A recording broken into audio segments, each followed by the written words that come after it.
कहाँ तक आ रहा है? पूरा आ रहा है यहाँ तक। ऑनलाइन क्लासेज में सभी का स्वागत।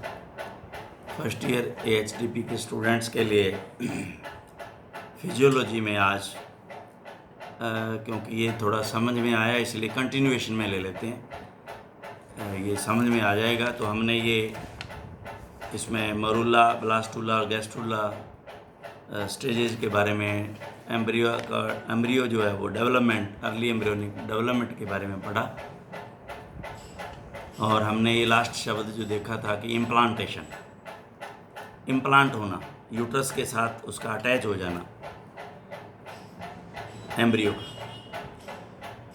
तो गाय में इम्प्लांटेशन, निषेचन, फर्टिलाइजेशन के अंडरलाइन करना 35वें दिन के आसपास, घोड़ी में 56वें दिन के आसपास, भेड़ बकरे में 15वें 18वें दिन के आसपास तथा मादा सूअर में 10 से 12 दिन के आसपास होता है।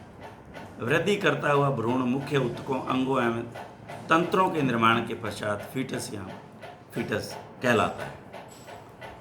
तो अब यहाँ पे तो इसके बारे में कुछ भी नहीं दिया गया, तो अब आप इसको मैं समझाता हूँ आपको कि ये क्या क्या है। तो ये जो डायग्राम है इसके अंदर आप देखें, इसमें एलेंटोइक कैविटी, एलेंटोइक कैविटी ये बाहर वाली कैविटी है जिसके अंदर वो वेस्टेज पदार्थ जो बच्चे के द्वारा स्क्रीट किए जाते हैं वो इसमें भरे रहते हैं। और एमनियोटिक कैविटी है, इसके अंदर जो है वो फ्लूइड है जिसके अंदर बच्चा तैरता रहता है। तो यूँ समझिए कि एलेंटोइक कैविटी वाला ये जो बैग है ये पहले आता है, जो लाइटिश ग्रीनिश ब्लूइश कलर का आपने देखा है कभी गाय को ब्याते हुए, ये वो वाला है जो ये पहले आता है। इसके बाद में ये एमनियोटिक जो है वो कैविटी वाला जो फ्लूइड है, ये जो है जब हम इसको हल्का सा हाथ से या तो कई बार पैरों से बच्चे के टूट जाता है या तोड़ना पड़ता है जब इसको बिवाते हैं गाय को। तो ये हमारे पास देखिए डाइजेस्टिव ट्रैक से सीधा जो इसका लिंक, और ये देखिए यूरेकस जो है ये यूरेटर और किडनी से इसका डायरेक्ट जो है देखिए ताल है। तो यहाँ से डाइजेशन वाला और ये जो यूरिनरी ट्रैक वाला जो वेस्ट है वो यहाँ इस फ्लूइड के अंदर, इस थैले में भरता रहता है। एलेंटोइक कैविटी ये बाहर वाली कैविटी बनती है, और ये अंदर जो है इसके अंदर जो बच्चा तैरता है। तो ये आप ये यॉर्क स्टार और ये यूरेकस, इसके बारे में ये आप बड़ी डिटेल से पढ़ोगे गायनोकोलॉजी में, सेकेंड ईयर में डिटेल बताऊंगा मैं आपको। अब जो है यहाँ जो ये जो डायग्राम दिए गए हैं काउ प्लेसेंटल अटैचमेंट, इसके बारे में आपको थोड़ा सा इसकी जानकारी देना मैं उचित समझूंगा। तो अब आप इसमें देखें, ये जो डायग्राम है ये पूरा का पूरा, इसके अंदर देखिए ये जो ब्लैक है ये दिख रहा जो आपको, ये कोटिलिडन है, और ये जो है ये जो यूट्रस की एंडोमेट्रियम, जो यूट्रस के मदर की बच्चेदानी की अंदर जहाँ ये अटैच होता है, ये वो पोर्शन है। इससे कोरेंकल्स निकलते हैं जिनको मदर के यूट्रस में गांठें बोलते हैं, कि ये इस तरह की गांठें 120 से 90 से 120 शायद कुछ ऐसा है, हाँ 120 लगभग, तो ये पाई जाती हैं गाय में। ये वाली ये ऑलरेडी हैं, पहले हल्की होती हैं, फिर ये ब्लड जो सप्लाई इनमें बढ़ जाता है तो ये थोड़ी बड़ी हो जाती है। अब ये क्या होता है, ये जो है ये बच्चे का पोर्शन है, ये वाला, ये वाली जो है ना झिल्ली ये है, ये इसके साथ क्या होता है, अब इसको आप समझें। ये कोरेंकल्स हैं, इस कोरेंकल्स में क्या होता है, क्रिप्ट पड़ जाती हैं, खड्डे। ये देखिए ये कोरेंकल्स है, ये सारा देखिए इसके अंदर ये क्रिप्ट हैं, खड्डे पड़े हुए, ये खड्डे हैं। इन खड्डों के अंदर ये जो बच्चे वाला पोर्शन है, ये वाला पोर्शन, इसके देखिए विलाई बन जाती है। ये तो है क्रिप्ट खड्डा, और ये जो है ये इसकी विलाई, ये इसके अंदर आ गया। ये देखिए ये इस खड्डों के अंदर ये इस तरह से यूं उंगलियों तरह यूं बैठ जाता है। आज इधर ये देखिए ये इस तरह से है, और ये उंगलियां इस तरह से हो जाती हैं। अब जब ये उंगलियां इसके अंदर जाएंगी, यूं जाएंगी, तो पहले तो यहाँ खड्डा बनेगा और ये उंगलियां जो है, ये विलाई है, ये इसके अंदर यूं फंस जाएंगी। तो मदर के कोरेंकल्स की क्रिप्ट्स के अंदर बच्चे की जो विलाई है, ये इसके अंदर यूं फंस जाती है और ये आपस में जुड़ जाते हैं और मदर से ये न्यूट्रिशन लेते रहते हैं। तो ये यहाँ पे कुछ लिखा हुआ कुछ नहीं है, ये डायग्राम है, तो ये मैं आपको इसलिए समझा दिया क्योंकि यहाँ कुछ और दिया हुआ है। तो ये जो प्लेसेंटा है, तो ये किस किस तरह का होता है, तो देखिए एपिथेलियोकोरियल, डिफ्यूज ये पिग, हॉर्स और डंकी में होता है, डिफ्यूज टाइप, ये याद करना पड़ेगा आपको।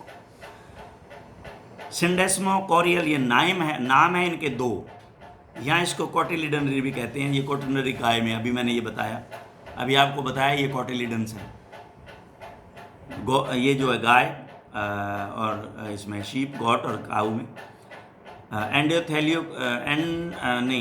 एंडोथेलियोकोरियल यानी कि जॉनरी और डिस्क्वाइड, ये कैट, डॉग, फेरट। ये भाई आपको याद करने पड़ेंगे नाम, किस में कौन सा प्लेसेंटा होता है, तो इसमें मल्टीपल चॉइस में एक आ सकता है। हिमोकोरियल, तो यहाँ डिस्क्वाइड और जॉनरी कहते हैं इसको, यहाँ एंडोथेलियल, डिस्क्वाइड और स्फीरोइडल, तो यहाँ ये आती हैं डिस्क्वाइड और जॉनरी ये प्रीमेट्स में, और ये आती है रैट और रैबिट्स में। तो ये जो मैं नहीं समझता, क्योंकि सेकेंड ईयर में गायनेकोलॉजी में इसकी डिटेल है, ये आपसे पूछा, लेकिन हल्का, अब अगर यहाँ अच्छा याद कर लोगे, सेकेंड ईयर में आपको एक तो ये जो मैंने अभी बताया, एमनियोटिक फ्लूइड और एलेंट्रोइक कैविटी, तो उसमें जो है एमनियोटिक फ्लूइड भरा रहता है, उसमें एलेंट्रोइक फ्लूइड होता है। तो ये देखिए, ये आपके पूरे के पूरे ये काम आने वाले हैं। जो मैंने ये अभी कोटिलिडनरी और कोरेंकल्स बताया, क्रिप्ट्स और विलाई बताई, ये आपको आगे नेक्स्ट सेकेंड ईयर में बहुत अच्छा काम देंगी। आप इसको अच्छी तरह पढ़ लोगे तो ये व्यर्थ नहीं जाएगा आपको, क्योंकि अगर इन्होंने यहाँ नहीं पूछा तो अगले में तो आपको पक्का है ये, तो क्योंकि वह इम्पोर्टेंट है ये। तो ये पार्चुरेशन ब्याना कैसे होता है, तो ये पार्चुरेशन की स्टेजेज हैं, तो इसको हम देखते हैं। पार्चुरेशन शिशु के जन्म लेने की प्रक्रिया में सम्मिलित कई शारीरिक क्रियाएं प्रसव यानी पार्चुरेशन कहलाती हैं। इसके अंतर्गत बहुत जटिल क्रियाएं शामिल की जाती हैं। प्रसव या ब्याने से पूर्व मादा यानी कि मदर का भोजन अत्यधिक पौष्टिक होना चाहिए। प्रसव की प्रक्रिया से पूर्व के कुछ लक्षण निम्न प्रकार जो सभी प्रजातियों में पशुओं में लगभग पाए जाते हैं। ये इंपॉर्टेंट है भाई, नोट कर लो। गायों में पैल्विक क्षेत्र के स्नायु यानी लिगामेंट धीरे धीरे ढीले होते जाते हैं। ये मैंने पीछे भी पहले पैल्विक लिगामेंट बताया था। इनमें सैक्रोसेटिक लिगामेंट मुख्य होता है। इसके ढीला होने के कारण क्रूप मसल्स में एक खांच के समान स्थान प्रकट हो जाता है, जिसको पुड़े तोड़ना बोलते हैं। गाँव में बोलते हैं ना, बोले पुड़ा तो तोड़ लिया, अब एक आधे दिन में, एक दो दिन में ब्यान डाली है, पुड़ा तोड़ लिया। यहाँ दो चार दिन लेगी, ये अंदाजा होता है। अधिकांश गायों में सैक्रोसेटिक लिगामेंट में खांच बनना 24 से 48 घंटों के भीतर प्रसव होने की संभावना को इंगित करता है। हो गया 48 घंटे यानी कि 2 दिन, यही है इंगित करता है।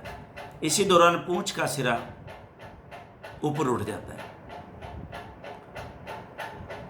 भगवल्वा सूज जाता है एवं ढीला पड़ जाता है, सामान्य आकार से लगभग 2 से 6 गुना अधिक। अडर भी सूज जाता है एवं आकार में बड़ा हो जाता है। हिफिर्स में ये वृद्धि गर्भकाल जेस्टेशन के चौथे महीने में ही होने शुरू लग जाती है।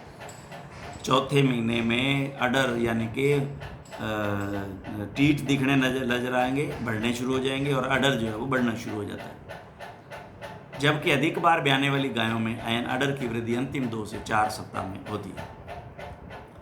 उदर गुहा की निचली सतह पर जिफोइड कार्टिलेज तक एडिमा हो जाता है, सोजन आ जाती है, सूज जाता है। एडिमा, जिफोइड कार्टिलेज तो पता है आपको, ये जिफोइड कार्टिलेज है, ये वाली, यहाँ शायद आपको नज़र, ये जिफोइड कार्टिलेज है। ये जो है हमारी स्टर्नम है, ये स्टर्नम, और स्टर्नम के नीचे जिफॉइड कार्टिलेज होती है। ये हमारी रिब्स है, ये स्टर्नम और यहाँ जो है जिफॉइड कार्टिलेज।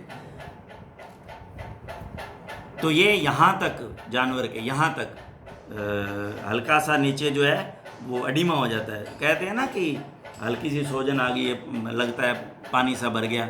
यहाँ इसको अपनी भाषा में कहते हैं बादी आ गई, अपनी भाषा में कहते हैं बादी आ गई।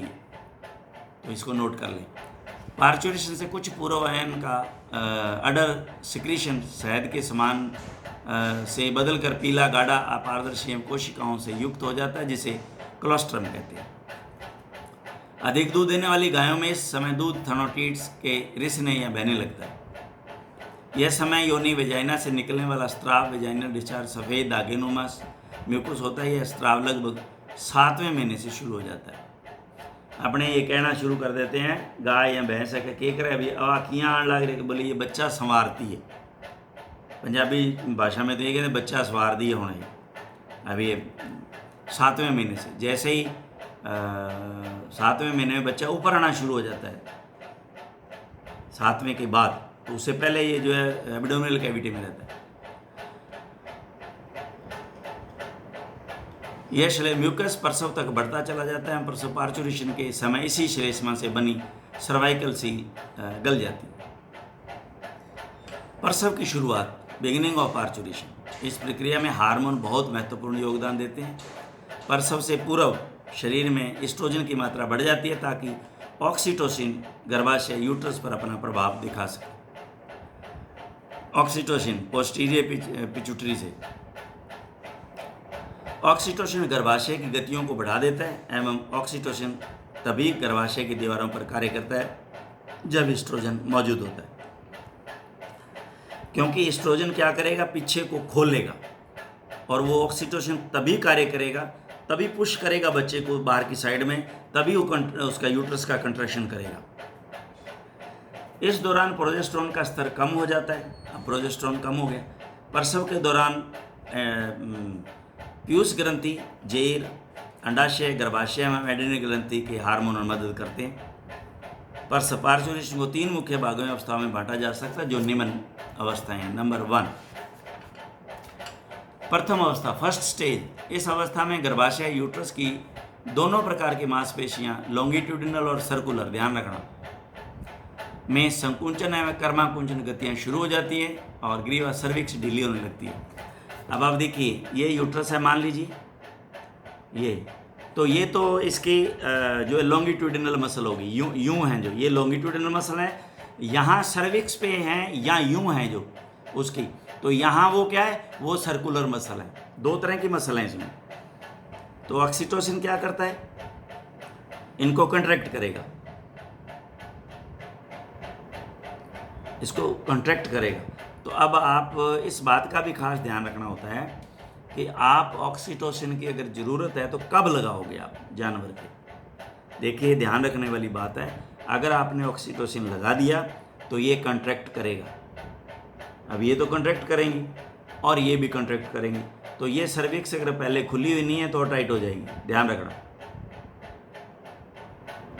अगर पहले इसमें आपने ये चेक करना है, सर्विक्स में से कोई बच्चे का अंग एक बाहर होना चाहिए उस समय। अगर इस सर्विक्स में से इस तरह से बच्चे का कोई अंग आया हुआ है तो आप उस अंग को पहले रस्सी डालें और एक आदमी को कहें आप इसको बाहर बैठ के अंदर नहीं जाने देना इस पैर को। अब आप लगाओगे तो ऑक्सीटोसिन क्या करेगा, अब क्या करेगा, 2 रिएक्शन हो जाएगा। इनको तो रिलैक्स करेगा, इन जो सर्कुलर मसल है ना, इनको तो वो रिलैक्स करेगा, लॉन्गिट्यूडिनल मसल को कंट्रैक्ट करेगा, तो ये खुल जाएगी और इधर से दाब पड़ेगा तो बच्चा बाहर आ जाएगा। ये बहुत वेरी वेरी इंपॉर्टेंट, आपने कई बार सुना होगा, गांव में अक्सर ये बात बताते हैं और पता होना चाहिए हमारे को।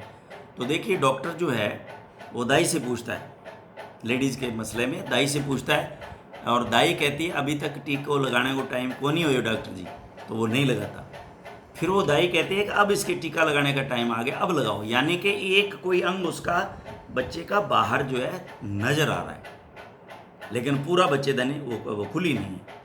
तो देखें ये ध्यान रखने वाली बात है, अदरवाइज इसका उल्टा असर होता है। शुरू हो जाती हैं, सर्विक्स ढीली हो जाती है, गर्भाशय की गति अगर आप ऑक्सीटोसिन नहीं लगाते और नॉर्मल से है तो वो अपने आप कार्य करेगा, उसमें कोई ज़रूरत नहीं। अगर आपको ऑक्सीटोसिन लगाने की ज़रूरत पड़ती है तब मैं ये बात कर रहा हूँ। गर्भाशय की गतियाँ गर्भस्थ शिशुएं भ्रूणीय झिल्लियों, foetal membrane, amnion, allantoic, chorion को ग्रीवा सर्विक्स की ओर धकेलती है। सर्विक्स का खुलना ऑस इंटरनस से शुरू होता है। अब देखिए ऑस इंटरनस कौन सी है। कहते हैं ना, आपने सुना होगा ये ऑस है, ये लंबी, तो ये इसका बाहर वाला ओपनिंग है, ये इसकी अंदर वाली ओपनिंग है। कई बार ये सुना होगा, बोले भाई बच्चे दाने को मुंह अंदर लो तो खुल गयो, बाहर लो को नहीं खुलियो। ये भी सुना होगा, अंदर लो तो खुल गयो बच्चे दाने का मुंह, बाहर ला नहीं खुला। तो ये क्या है, यहाँ एक तो बंद यहाँ है इसके, ये यहाँ सर्विक्स यहाँ बंद है, एक यहाँ बंद है। तो पहले ये वाला अंदर का जो है खुलेगा।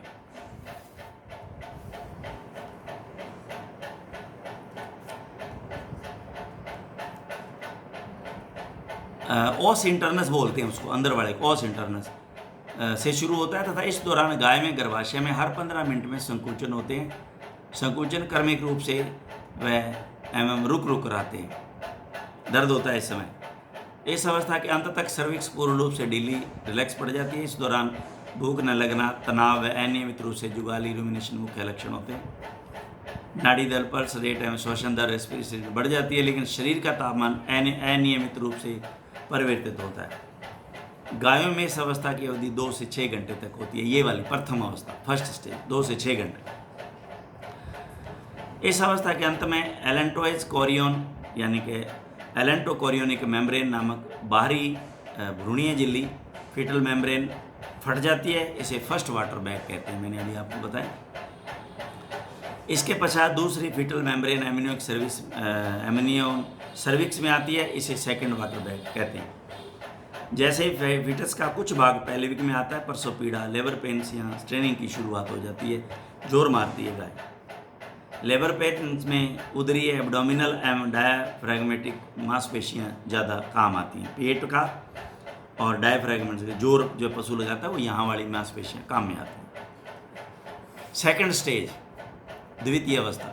इस अवस्था में गर्भस्थ शिशु जन्मनाल यानी बर्थ कैनाल में आ जाता है। यह जन्मनाल यानी कि योनि वेजाइना ऑस एक्सटर्नस व ऑस इंटरनस से मिलकर बनी होती है। अभी देख, ऑस इंटरनस और ऑस एक्सटर्नस, एक्सटर्नल उसका सर्विस का बाहर वाला भाग जो खुला और जो अंदर वाला भाग खुला वो इंटरनल। इस अवस्था में शुरू में दूसरा वाटर बैग योनि वेजाइना में आ चुका होता है एवं भंग वल्वा में दिखाई देने लगता है। यानी कि स्ट्रेनिंग के कारण शिशु के अगले पैर वल्वा से दिखाई देने लगते हैं, इस कारण दूसरा वाटर बैग फूट जाता है। फीटस का सिर इस समय वल्वा से आने लगता है। इस समय लेबर या स्ट्रेनिंग का सबसे पीड़ादायक समय होता है। अधिकांश पशु स्ट्रेनिंग के तुरंत पश्चात लेट जाते हैं। घोड़ी अपने चारों पैर एक और करके तथा गाय अपने पैर स्टर्नम के ऊपर कर लेती है। शिशु के सिर के पश्चात उसका सीना, चेस्ट तथा फिर उदर, एब्डोमेन एवं नीचे का हिस्सा पेल्विक पोर्शन जन्म नाल, बर्थ कैनाल में जरिए बाहर आते हैं। इस अवस्था की कुल औसत समयावधि आधे घंटा से 4 घंटे तक हो सकती है। थर्ड स्टेज, पार्चुरेशन की इस अंतिम अवस्था में फीटल मेम्ब्रेन प्लेसेंटा का गर्भाशय यूट्रस से निकलना एवं गर्भाशय का अपनी सामान्य अवस्था में आना शामिल होता है। अब है जेर गिरना, expulsion of fetal membrane placenta. अभी जो पीछे मैंने पढ़ाया आप शॉर्ट में, बहुत ही थोड़ा सा इसमें दिया हुआ है, डिटेल में पढ़ेंगे। गर्भावस्था, प्रेग्नेंट जेस्टेशन के आखिरी कुछ दिनों में प्लेसेंटा जेर के माता वाले भाग की एपिथेलियम नष्ट होने लगती है।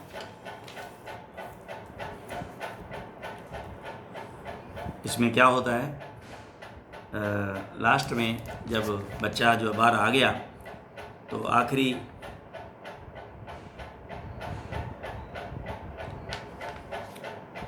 नहीं, बच्चा इससे पहले नो, ये तो इससे पहले का बात है।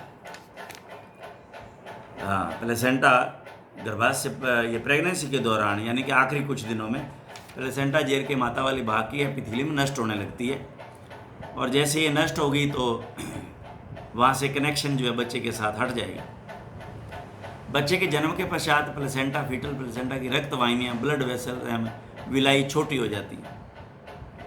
अभी मैंने विलाई बताया कि कौन सी है। बच्चे के जन्म के पश्चात भी गर्भाशय यूट्रस में तेजी से संकुचन होते हैं। इन संकुचनों के कारण गर्भाशय का रक्तस्राव रुकता है एवं जेर बाहर निकलती है। मिडल यूटेराइन आर्टरी प्रसव के तुरंत पश्चात सिकुड़ जाती है, जिससे बच्चे को ब्लड सप्लाई हो रही थी। एमिनियन व एलेंटोइज का बाहर भी प्लेसेंटा को निकालने में मदद करता है। जो बाहर आया ना एमिनियन एलेंटोइज का जो थैला था वो फटा है, तो वो थैले की वो जो जितनी वो चमड़ी सी है वो तो साथ में है ना, तो वो वजन करेगी नीचे की तरफ, वो उसमें प्लेसेंटा को निकालने में, जेर को निकालने में मदद करता है। शिशु के दूध पीने की प्रक्रिया के फलस्वरूप माता की पीयूष ग्रंथि से ऑक्सीटोसिन हार्मोन निकलता है, जो कि एस्ट्रोजन से प्रभावित गर्भाशय में संकुचन की प्रक्रिया को और बढ़ाता है। प्लेसेंटा के निकल जाने के पश्चात सर्विक्स से एक गाढ़ा पदार्थ श्लेष्मा म्यूकस निकलता है, जो सर्विक्स को पुनः सील करने में मदद करता है। इस प्रकार संक्रमण होने से रुक जाता है। प्रसव से लगभग 4 दिन तक गर्भाशय की गतियां, मूवमेंट्स जारी रहती हैं ताकि उसकी सफाई हो सके। गर्भाशय का इन्वोल्यूशन वापस अपनी पहले की स्टेज में आना। रूमिनेंट्स यदि प्लेसेंटा को खा जाए, गर्भाशय अपनी सामान्य अवस्था में औसत रूप से लगभग 42 से 50 दिन में आ जाता है, जिसे इन्वोल्यूशन ऑफ यूट्रस कहते हैं। रूमिनेंट्स यदि प्लेसेंटा को खा जाएं तो इसका पाचन रुमन में धीमी गति से होता है कई सप्ताह तक, अतः इससे इंडाइजेशन हो जाता है और कोई ज़्यादा घबराने वाली बात नहीं होती है। ऐसा कोई केस आए तो उसको थोड़ा सा मैक्सलफ और हल्का सा नमक मिला के उसको कहते थे कि भाई ये 20-30 ग्राम सुबह शाम आप उसको देते हो, भूख वापस जो है वो कवर कर जाएगा। इसमें घबराने की कोई ज़्यादा बात नहीं है। कई बार गांव में फैला देते हैं, जहर फैल गई हो जी। हाँ, कोई सड़ा गला हो तो अलग बात, वैसे सड़ा गला खाता नहीं है जानवर, उसी समय खाएगा अगर खाएगा, और उससे कोई ज़्यादा इतना कुछ होने वाला ज़्यादा नहीं है। ऐसे केस आए हैं फील्ड में, तो इससे घबराने वाली बात है। तो आज हमने इसके आज 2 जो हैं वो लेक्चर इसलिए लिए कि आज ये आपका चैप्टर जो है वो समाप्त हो, और अब एक हमारे पास लास्ट हमारा 15th चैप्टर रह गया हुआ है, इसको हम नेक्स्ट जो हमारे लेक्चर में लेंगे। Thank you very much.